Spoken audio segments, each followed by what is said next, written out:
Good evening, Kira and Namaste. I, Richard Kumar, once again welcome you all on Apna Talk 36 on Apna Television. Now, as you know that I bring you different events, different types of programs on Apna Talk 36.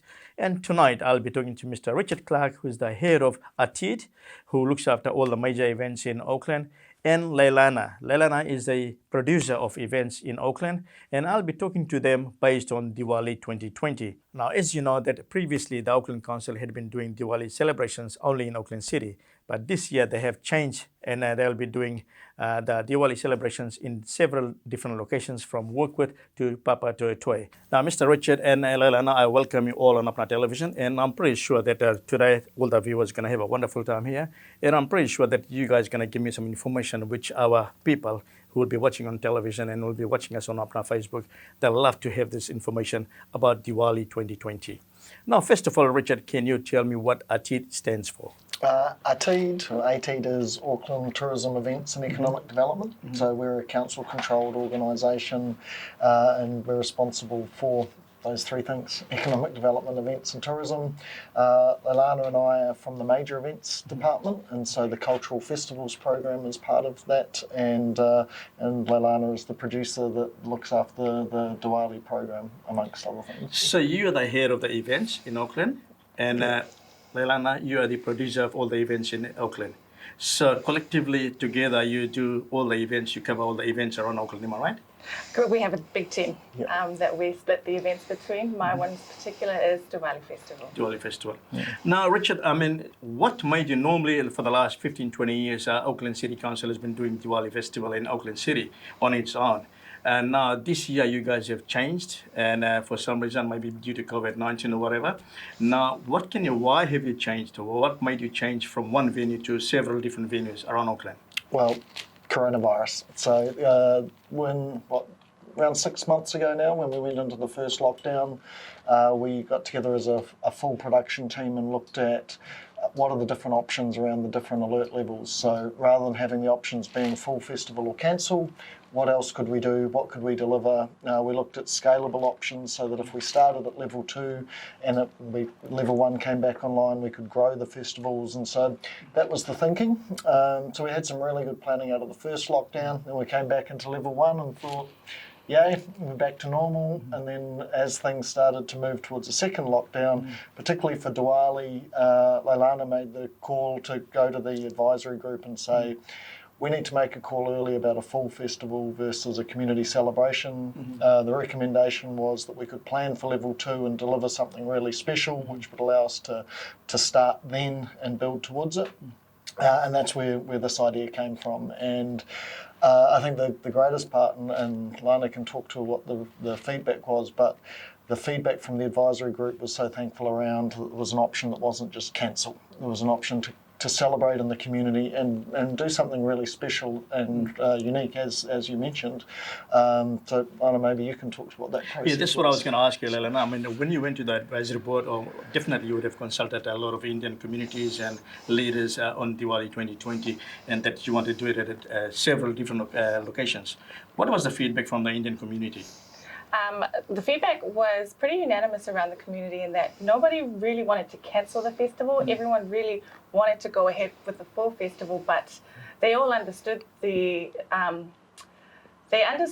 situation we were in with COVID. And we still had people out there who were uncomfortable, a lot of our elderly who didn't want to come out to a big festival with 60,000. But what they did agree on was that they still wanted to celebrate, because we've spent a whole year under challenging circumstances. We didn't want to cancel another festival. We wanted to give back to the community and give them something they could celebrate. So rather than just focus in the city, we wanted to take that celebration outwards, so across Auckland. Now, if you are successful, if things go really, really well, in 2020, having Diwali celebrations at different locations, you think you will follow the same protocol next year or onwards? Well. Or is it just only for this year? No, what we've done is actually in the last 2 years, we started the community program. Okay. In collaboration with Auckland Council. Last year we did have, I think we had around 10 different community centres that hosted Diwali activities in the lead up to the festival. So thankfully for us, this year we still had that model in place, so we were able to invest more into that model to make it bigger. So you had the model, but you just went deeper into We it. had to go deeper this year, which was great. So next year, probably if we do get to go ahead with a big festival, we'll still have this community part of it, but just not as invested into it as we would be. Now, can you tell me, Richard, both of you, what locations, like when I read your articles, it says from Auckland to Papatoetoe, but in between there's several different locations. Can you tell our viewers who are watching us on our television, which different locations you'll be doing these celebrations at? We have over 30 community venues that we'll be hosting different activities at. I think there's 100 plus free activities. We have 6 key highlight events that we'll be delivering over the next 2 weeks, and that will be Warkworth Town Hall up in Warkworth. We have the Alan Melville Centre in the city. We have Te Oro and Glen Innes Community Centre out east. We have Papatoetoe Town Hall out south, Avondale Community Centre out west, and we also have Wesley and Sandringham. How come you missed out Henderson? Don't forget, we have the Waitakere Diwali that happens each year. Thank you. So, what is Waitakere Indian Association? Is it part of Auckland Council celebration as well? The event held in Waitakere City? My understanding is that the Waitakere Indian Association, they lead the planning for that one, just like a separate organizer would lead the Manukau Diwali Festival. Now, normally when we go to events, different types of events, whether it's big or small, we always find it difficult to find parking. Now, every event you have chosen as a venue for the celebration, is there ample parking for the people who will be watching us and who will be coming to the event? Yes, it's important to note that a lot of these classes, they're small, intimate classes, like the cooking and the dance workshops. We do have accessibility parking available at every one of these venues, and there's a lot of side street parking, as well as nearby places with libraries that have ample parking. Now, Richard is a head of these events. Now, those events happening, might be starting very shortly. Now, is this those events at different venues? They can be held on one date, or it's going to be different dates and different times? Yeah, it's across an extended period rather than the traditional festival over 2 days. So it's, I think I'm right, October 27th to November 14th. Correct. Yeah. So, but Leilana can probably give more detail on how that's spread across that 2.5 week period. So, Leilana is a producer of these events. Can you tell me which different locations and where you're going to be starting off this Diwali celebration from? They're at various locations, Auckland-wide, at over 30 community venues. The first celebration kicks off on the 27th of October, right after Navaratri, and that'll be held at Te Atatu Peninsula. But our first big highlight one will be on Friday the 30th of October at Alan Melville Centre in the city, as well as up in Warkworth on the same day. So, are you guys doing anything at all at the Aotea Square at all? No, what we want to do is we don't want to compare to previous festivals that we've done before. However, Aotea Square and Auckland Live have decided to put on a small celebration on the 8th as well, to come under the umbrella of Diwali Festival. So when you say coming under the umbrella of Diwali celebration, what's going to be held over there? At Auckland, at the Aotea Square, they're going to have a similar format to what we're currently running, where they will host a movie in the square. Now, this obviously, like the various locations, different dates. Now, how difficult has it been for you guys to deal with people, deal with the organizations, do the bookings for halls? I know, get all the artists to perform on various dates. How difficult has it been? Do you know what? I'm not going to say it was difficult. I'm going to say that we're very fortunate. We're very fortunate in that everybody shares the passion to want to put something on. So everybody came together to collaborate and support each other. I've got the teams at Auckland Council. I didn't even have to ask. They were ready. They were ready to host things at the different centres. Even with the bookings, we've got a great team at Achieve that is supporting us with permits. And as for the performers, they're very passionate about their culture and especially about Diwali every year. And they were willing to jump on board straight away and do workshops. So what's going to be the main highlight of this 2020 Diwali celebrations having at different locations? I'll tell you what, there's more than one highlight. We've got lots of highlights. And what's different this year is that We are hosting movie nights for families at our 6 key venues, which you'll find on our website. We've got a lighting program happening. So many places are being lit up. We've got a projection at Papatoetoe Town Hall. We've worked and collaborated with an Indian designer to have some artwork on the Freiburg stairs in the city, which is beautiful. We have panel discussions. So there's quite a bit going on across the 3 weeks. So when you say panel discussions, it's going to be live on TV or Facebook, or what sort of platform you can These use? panel discussions are going to be hosted at the key centres. For example, the first one will be at Alan Marvel Centre, and that's around women empowerment on Friday the 30th. And then the following day at GI and Te Oro Theatre, we're hosting the modern day arranged marriages, which ties in nicely with the film that evening, which is Bride and Prejudice. On the celebration days, you're going to attend the Harbour Bridge Light Zone as well.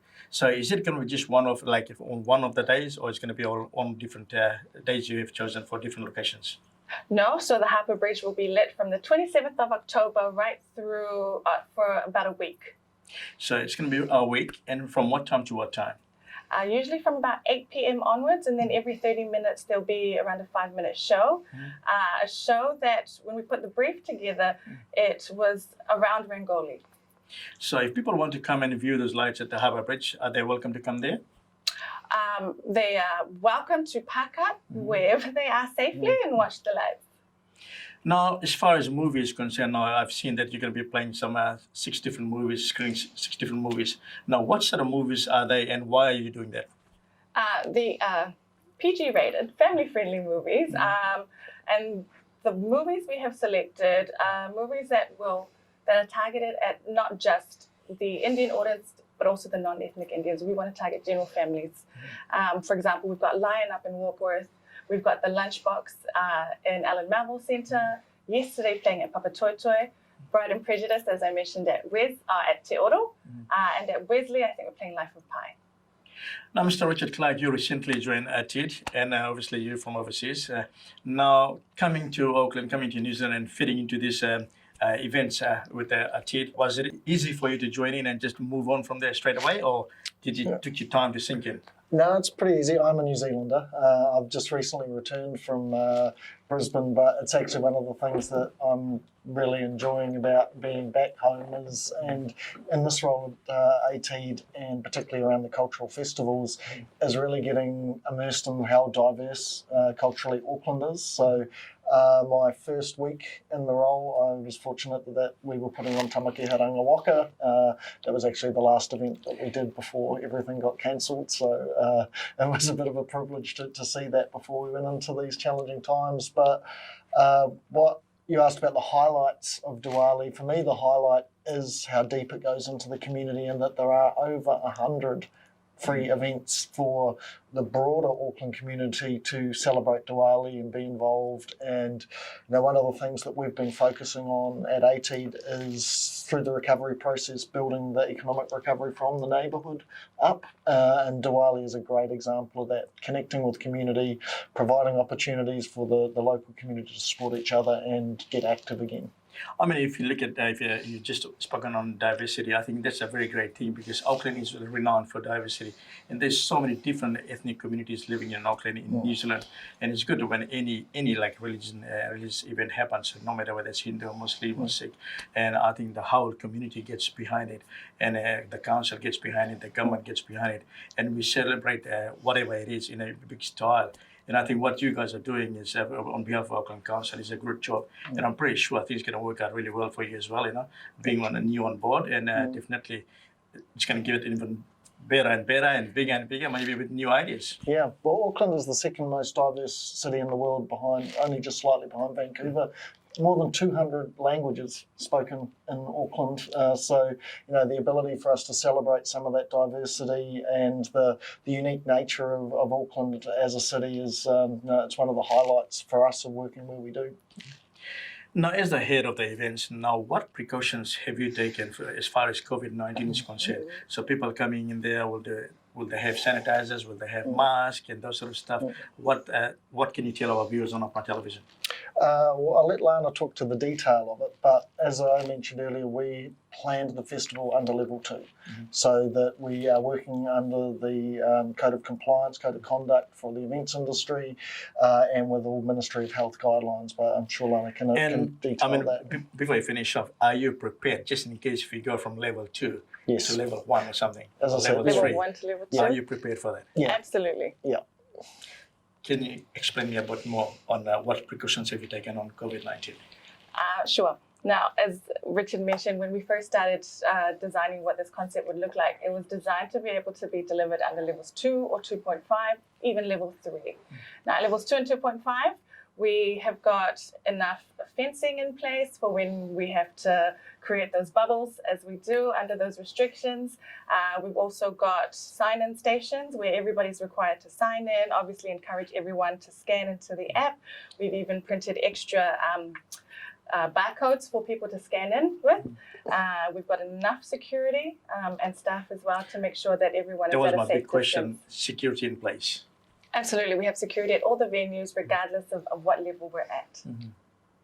Now, as far as traditional items are concerned or Bollywood items are concerned, what have you got planned for our viewers or supporters who will be coming in there to be part of this event all around Auckland?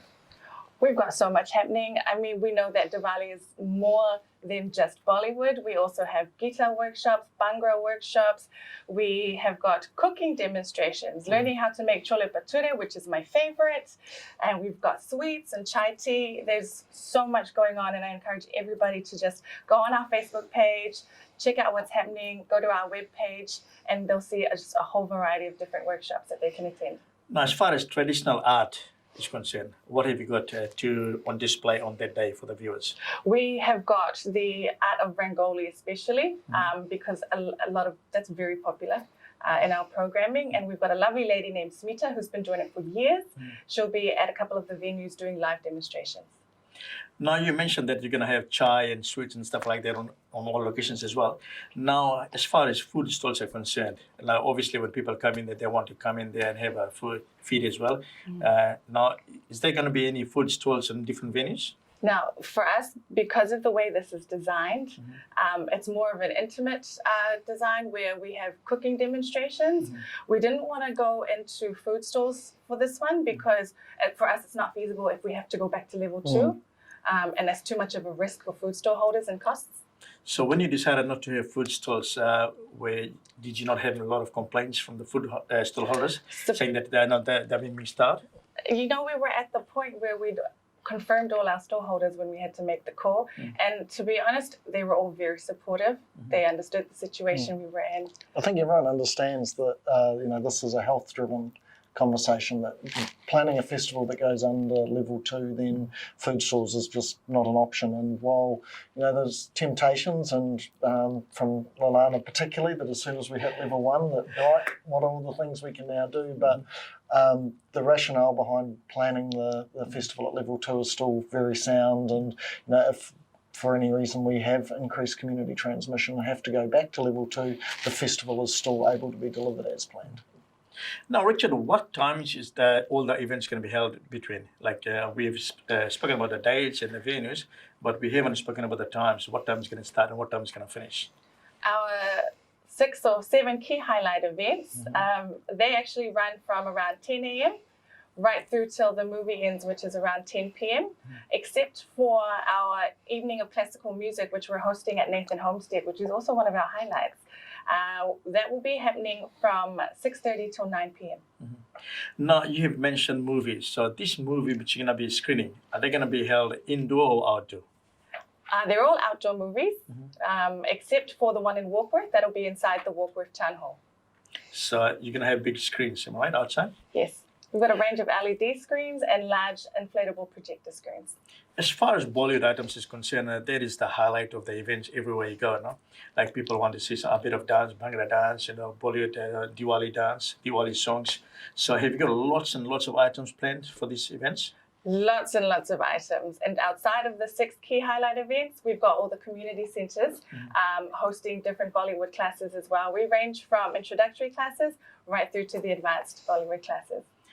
Now, I also read somewhere that you're going to have belly dance as well. So, Yeah. you know, because I've done lots of events and I definitely belly dance is one of my key things which I have to attract the crowd.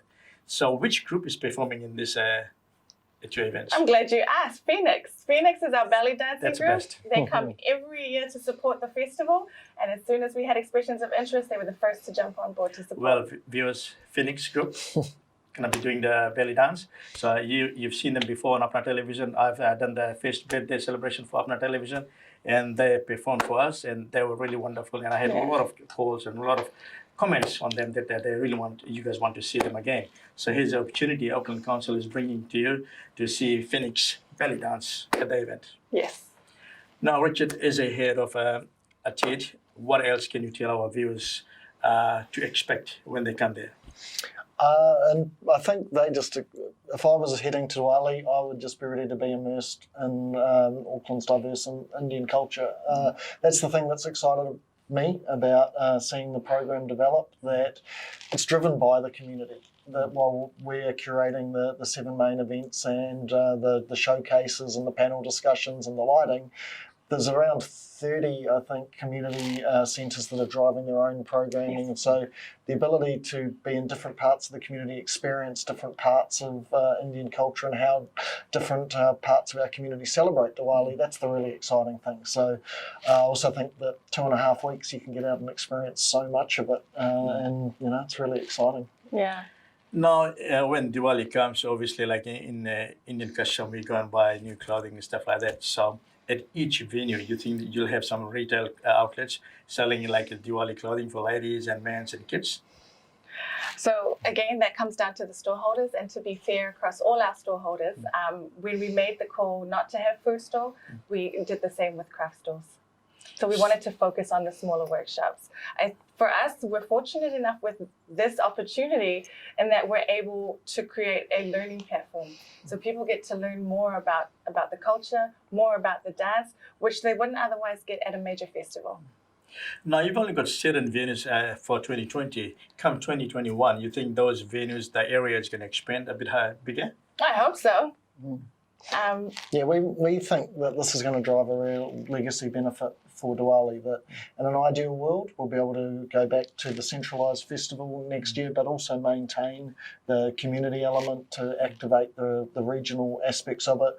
We're also in the midst of building quite a significant change to our festival strategy and building a digital platform that will support all of our cultural festivals and allow through digital content, through a lot of filmed content, etc., for all our Diwali content to live for a year rather than just 2 days or just 3 weeks. So Diwali is the first cab off the rank, I guess, in terms of developing that. And the way that Leilana's developed this community festival is actually a really good precursor to what all our festivals will look like in terms of that community and digital hub going forward.